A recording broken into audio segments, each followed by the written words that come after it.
সূরা ফুরকান 70 আর 71 নম্বর আয়াতের মধ্যে আল্লাহ রাব্বুল আলামিন বলছেন, ইল্লা মান তাবা ওয়া আমানা ওয়া আমিলা আমালান সালিহান ফাউলাইকা ইউবাদদিলুল্লাহু সাইয়্যাতিহিম হাসানাত। ও দুনিয়ার মানুষ, এই মানুষগুলোর অপরাধ ছিল, এই মানুষগুলার নামাজ মিস ছিল, এই মানুষগুলার দুনিয়ার চলার ক্ষেত্রে মিথ্যা ছিল, এই মানুষগুলার চলার ক্ষেত্রে অনেক অপরাধ সংগঠিত হয়ে গিয়েছিল। বান্দা চোখের গুনাহ করে ফেলেছিল, কানের গুনাহ করে ফেলেছিল, কিন্তু আল্লাহ বলছেন এরা এমন বুদ্ধিমান বান্দা, আমার বান্দাগুলা ইল্লা মান তাবা ওয়া আমানা, ওই বান্দাগুলা তওবা করছে, তওবা করার মতো তওবা করছে, কেবল ঠোঁটের উচ্চারণে আস্তাগফিরুল্লাহ আস্তাগফিরুল্লাহ বলে নাই। আল্লাহ রাব্বুল আলামিন তওবার যে রকম দিয়েছেন, তওবার যে হুকুম দিয়েছেন সেই রকম করে তওবা করেছে। তওবা করে আবার বসে থাকে নাই, ওই বান্দা বিশ্বাস করেছে আমার রব আমাকে ক্ষমা করতে পারেন। আর আল্লাহ বলছেন ওয়া আমিলা আমালান সালিহা, এরপরে তওবা করার পরে ওই বান্দা নেক কাজের দিকে মনোনিবেশ দিয়ে দিয়েছে। আল্লাহ রাব্বুল আলামিন বলছেন আমার বান্দাকে আমি যে বিনয় হিসাবে জান্নাত দিব বলতেছি, আমি তো রব্বুল আলামিন আদিল, আমি তো রব্বুল আলামিন ন্যায় বিচারক, আমি রব্বুল আলামিন। তাহলে এই বান্দার এত অপরাধ, এত ভুল, এত গুনাহ, এরপরে আমি রব্বুল আলামিন তাকে যদি তওবা করার সাথে সাথে জান্নাত দিয়ে দেয়, তাহলে তার তো হিসাব মিলল না, কেননা তার গুনাহ মাফ হয়েছে, আল্লাহর কাছে কবুল হয়েছে, কিন্তু তার সওয়াবের পাল্লা তো হালকা। আল্লাহ রাব্বুল আলামিন বলছেন নবী আপনি জানান ফাউলাইকা ইউবাদদিলুল্লাহু সাইয়্যাতিহিম হাসানাত, আমার বান্দা যদি একবার তওবা করে এরপরে নেক কাজ করতে শুরু করছে, কিন্তু এই নেক কাজ করার বেশি দিন বয়স পায় নাই, অল্প সময়ের মধ্যেই হয়তো মারা গেছে, কিন্তু আমি আল্লাহ জানায় রাখলাম ও যে যতদিন পর্যন্ত অপরাধ করেছিল, আগের যত অপরাধ ছিল, আল্লাহ তার তওবাকে এমন পছন্দ করেছেন, তার গুনাহ কেবল মাফি করেন নাই, যত অপরাধ ছিল ওইগুলাকে আল্লাহ নেক দ্বারা বদলায় দিয়েছে। আল্লাহ রাব্বুল আলামিন বলছেন ওয়া কানা আল্লাহু গফুরুর রহিম ওয়া মান তাবা ওয়া আমিলা সালিহান ফাইন্নাহু ইয়াতুবু ইলাল্লাহি মাতাবা।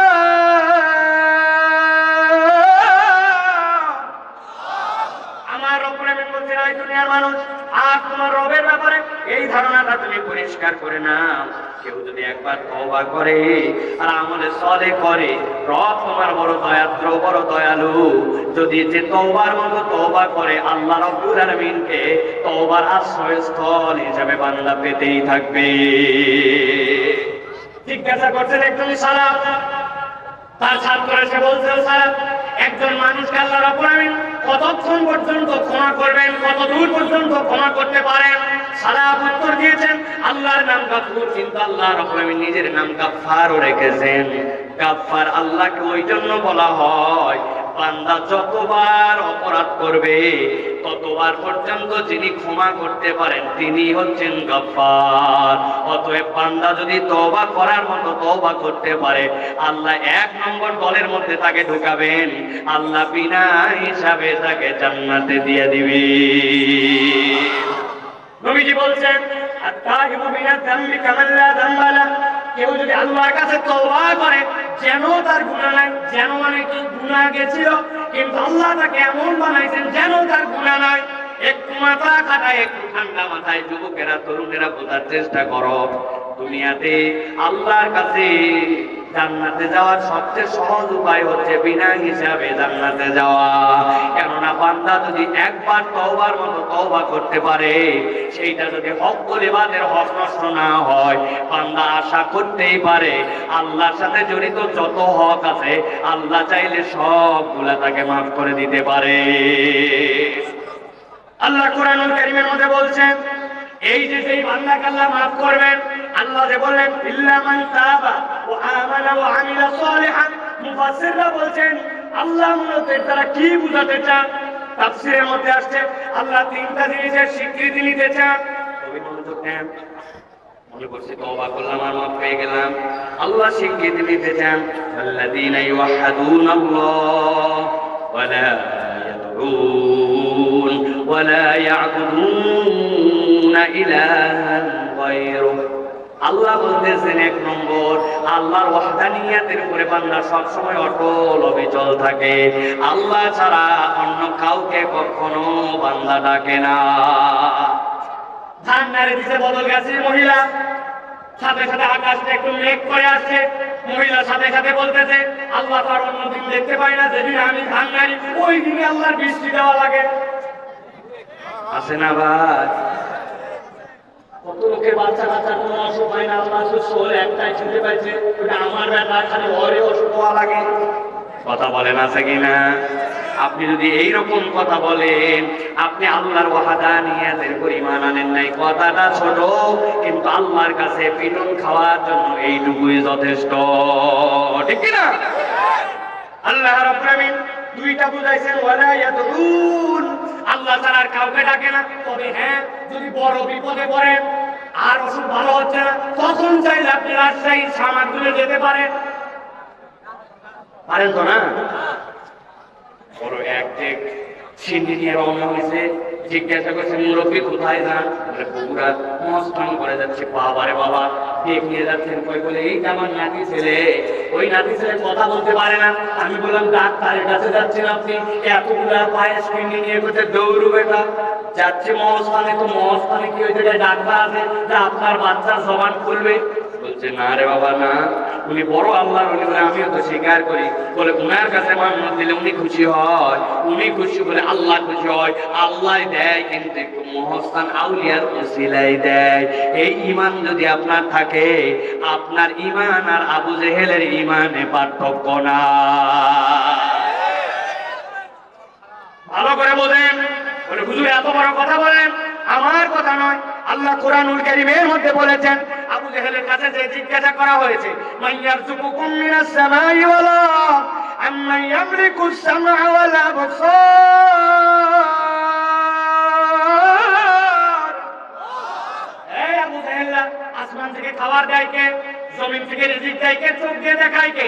কান দিয়ে শোনায় কে? আবু জেহেলকে জিজ্ঞাসা করা হয়েছে। বলছে, কি মনে করছো উল্টাপাল্টা উত্তর দিব? ঠকাতে আমারে। আল্লাহ কোরআনে বলছেন, সায়াকুলুন আল্লাহ, মুখের উপরে একদম শকিলা দিয়ে বলছেন, লাভ দিয়ে বলছে, আল্লাহ দেখায়, আল্লাহ খাওয়ায়, আল্লাহ শোনায়। এবার আপনাদের কাছে জিজ্ঞাসা করবো, বদল গেছে মুসলমান, একটা জবান বন্ধ থাকে, ঈমানের প্রশ্ন উত্তর দিতে হবে। বলেন তো, আপনাকে আমাকে খাওয়ার দেয় কে? চোখের দৃষ্টি দিতে কে? কান দিয়ে শোনায় কে? আপনার আমার জন্য আসমান থেকে বৃষ্টি নাজিল করে কে?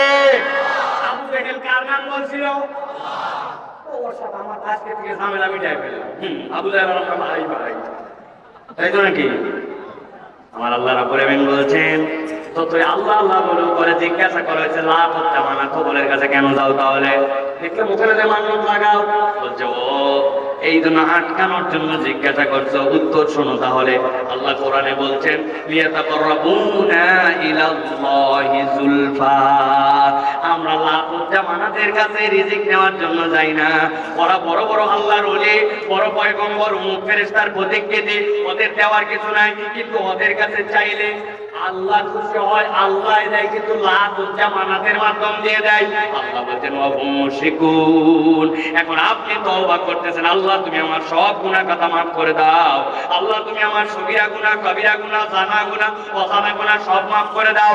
কিন্তু আপনি বেকায়দায় পড়লে মাজারে চলে যান, আপনি বেকায়দায় পড়লে পীরের কাছে চলে যান, আপনি বেকায়দায় পড়লে আল্লাহকে উল্টাপাল্টা কথা বলেন, তাহলে আপনার ঈমান এখনো ঠিক হয় না, ঠিক না? এই জন্য প্রিয় ভাইয়েরা, বিনা হিসাবে যদি জান্নাতে যেতে হয়, তাহলে আপনাকে আমাকে ঈমানের উপরে মজবুত থেকে তওবা করতে হবে, ভুলের জন্য আল্লাহর কাছে ক্ষমা চাইতে হবে। টাকা মারে খেয়ে ব্যাংক খাতা করে দিয়ে রাস্তা হাওয়া বানাই দিয়া যদি আপনি চিল্লায় বের হয়ে যান আর মনে করেন যে আল্লাহর কাছে তওবা করে মাফ পাবো, এত সোজা কিন্তু এই মামলা নয়, ঠিক না? ওইটা ভিন্ন হিসাব, ওটা ভোগ পরিবার, ওটা আলাদা ভাবে তওবা করতে হবে। সারা জীবন উল্টা পাল্টা খাইয়ে শেষে বলতেছে, আল্লাহ তুই সবই পারিস, আমারে মাফ করে দে। আহা, তোমার দুনিয়া না পাক, সব না পাক, সব উল্টা পাল্টা, ওইগুলো সব হিসাব বরাবর করে তারপরে আল্লাহর কাছে ক্ষমা চাইতে হবে। তাহলে 1 নম্বর দল হচ্ছে তারা বিনা হিসাবে জান্নাতে যাবে যারা, তাদের গুনাহগুলো হচ্ছে দুনিয়াতে আল্লাহর কাছে ভুল স্বীকার করে তওবা করবে যারা। আমরা কি আল্লাহর কাছে ভুল স্বীকার করে তওবা করতে রাজি আছি? রাজি আছি? 2 নম্বর এবার চলেন, বিনা হিসাবে জাহান্নামে যাবে কারা? দীর্ঘ আলোচনা। আল্লাহ রাব্বুল আলামিন কোরআনুল কারীমের মধ্যে একটা লম্বা তালিকা দিয়েছেন। আমি কেবল 2টা আয়াতে কারিমার আলোকে আমাদের সমাজের মূল যে সমস্যা, ওই তালিকার মধ্যে আমরা আছি কিনা একটু মিলানোর জন্য চেষ্টা করি। হিসাবের দিনে উঠেছে, ওঠার পরে রব্বুল আমিন তাদেরকে বলবেন কোন হিসাব লাগবে না, ডাইরেক্ট জাহান্নামে চলে যা। তাদের অপরাধ কি? 1 নম্বর আল্লাহ সূরা বাকারা 217 নম্বর আয়াতের মধ্যে আল্লাহ রব্বুল আমিন বলতেছেন, ওয়া মান ইয়ারতাদিদ মিনকুম আন দীনিহি ফায়ামুত ওয়া হুয়া কাফির ফাউলাইকা হাবিতাত আমালুহুম ফিদ দুনিয়া ওয়াল আখিরাহ ওয়া উলাইকা আসহাবুন নারি হুম ফিহা খালিদুন। আমার আল্লাহ রাব্বুল আমিন বলছেন, এই দুনিয়ার মানুষ, আমি রাব্বুল আমিন তোমাকে জাহান্নামে যাওয়ার জন্য সৃষ্টি করি নাই, আমি বান্দা তোকে বিপদে ফেলার জন্য সৃষ্টি করি নাই। কিন্তু একদল লোক নিজেরাই নিজেদেরকে বিপদে ফেলছে। কেমনে?